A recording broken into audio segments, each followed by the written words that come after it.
Pocas obras han despertado tanta fascinación, miedo y confusión como el Apocalipsis de San Juan.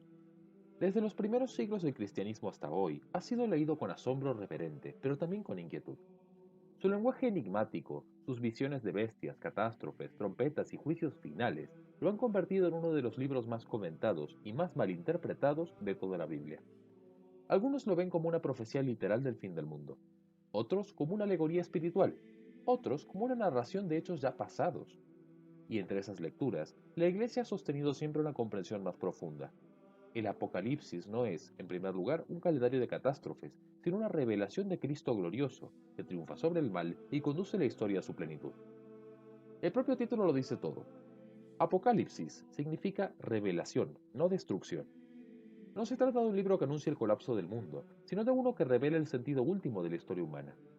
Fue escrito hacia el final del siglo I, probablemente en tiempos de la persecución del emperador Domiciano, cuando los cristianos vivían bajo la amenaza constante del imperio. San Juan, exiliado en la isla de Patmos, escribe las 7 iglesias de Asia Menor para alentarlas en medio de la tribulación, y lo hace con un lenguaje cargado de símbolos. El número 7, las bestias, los jinetes, la gran ramera, la nueva Jerusalén, todos elementos que, más que describir hechos concretos, expresan verdades espirituales y teológicas. El Apocalipsis, por tanto, no se puede leer como si fuera una crónica periodística del futuro. Requiere una hermenéutica y una interpretación. A lo largo de los siglos han surgido 4 grandes escuelas de interpretación: la preterista, la historicista, la futurista y la simbólica o idealista. Cada una busca responder a la pregunta: ¿a qué se refiere el libro de Apocalipsis? ¿Habla del pasado, del presente o del futuro? ¿O de todos a la vez? La interpretación preterista, del latín preter, pasado, sostiene que el libro se refiere principalmente a los acontecimientos del siglo I. Según esta lectura, las visiones de Juan aluden simbólicamente a la persecución romana, a la caída de Jerusalén en el año 70 y a la victoria del cristianismo sobre el imperio pagano. La bestia sería una imagen de Nerón o de Domiciano, y la Gran Babilonia sería una referencia a Roma, opresora del pueblo de Dios. Así, el Apocalipsis sería un mensaje de consuelo. El mal parece triunfar, pero su poder es efímero. Dios intervendrá y su reino prevalecerá. Esta interpretación tiene la ventaja de situar el texto en su contexto histórico, mostrando cómo las imágenes que hoy nos parecen extrañas eran familiares para los primeros lectores. Pero también tiene una limitación. Si el Apocalipsis solo hablara del pasado, perdería gran parte de su fuerza profética y su valor universal. En el otro extremo se encuentra la interpretación futurista, muy popular en ciertos ambientes protestantes desde el siglo XIX, sobre todo en el mundo anglosajón.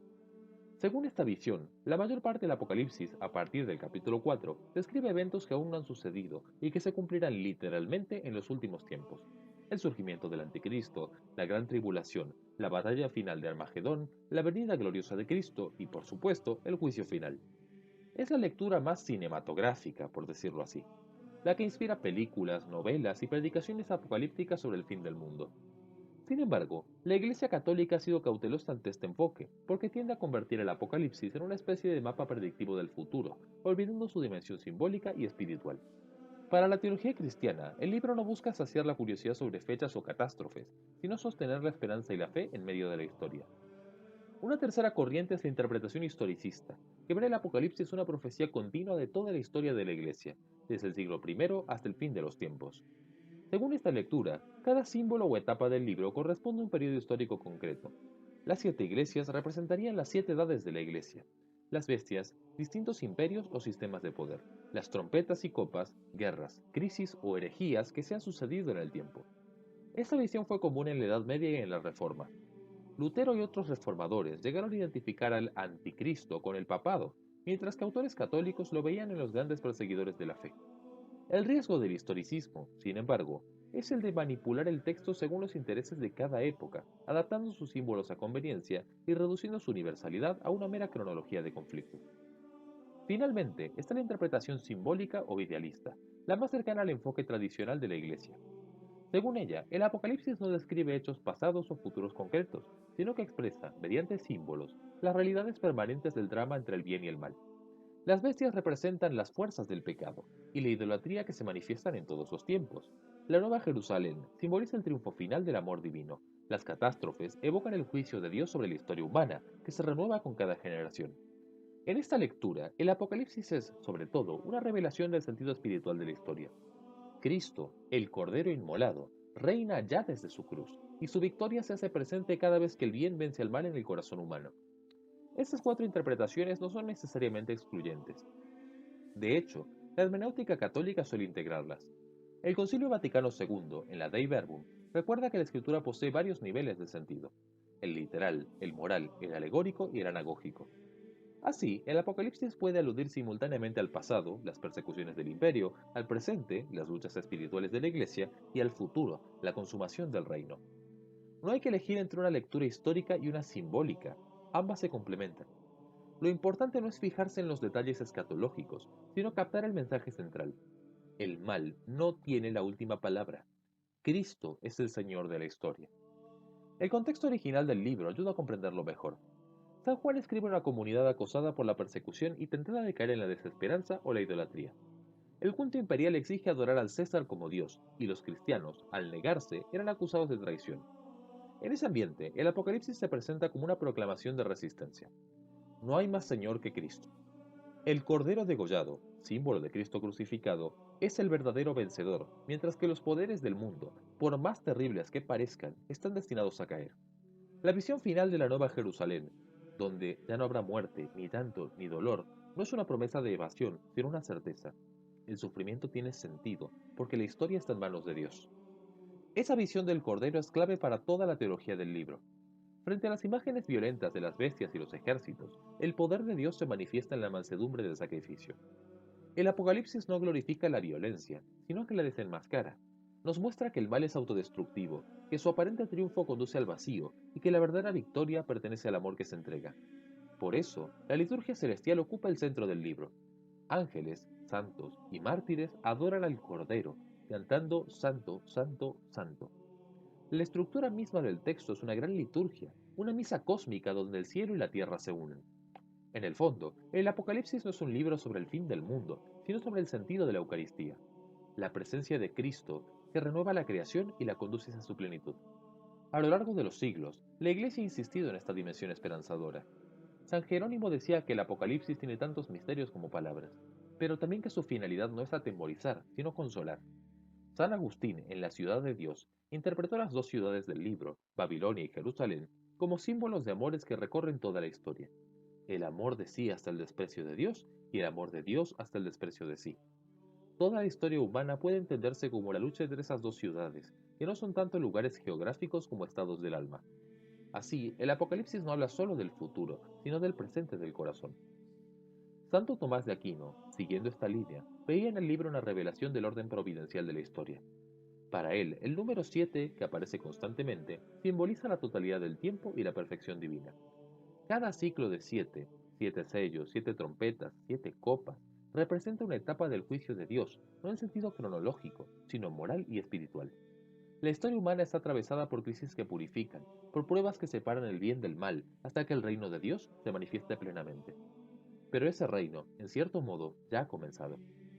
La iglesia misma es su germen visible, su realización inicial en medio del mundo.